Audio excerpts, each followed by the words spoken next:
I mean, here's a kind of a weird use of it. I have a very noisy instrument. The harp, the room it was recorded in, was very noisy.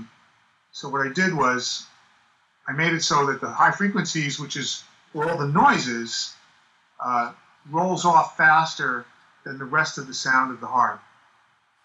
Let me find the harp event, which there's almost none of.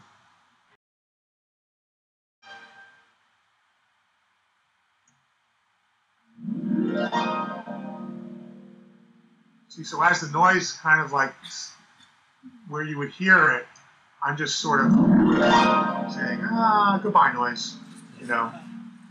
And you could do the same thing with, for example, I'm working on this project with Hans now, which I can't be specific about, but there's this very complex piece of music which has a ton of low end, and they were having a lot of problems controlling it. And I realized that the problem wasn't in the amount of low end, it was in the length of the low end.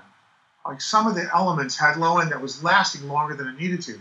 So using different kinds of triggers, I was able to just control the low frequencies of a sound by using a multiband compressor to kind of shut down the low end a little bit so that it would separate a little bit and I could get more, you know, volume in the low end without ending up with a blurry sound. And in video games, they format the speakers at equal level.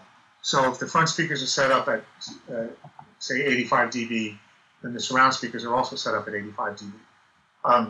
The same with like surround music only mixes, which don't exist anymore for the most part. All those speakers are equal level.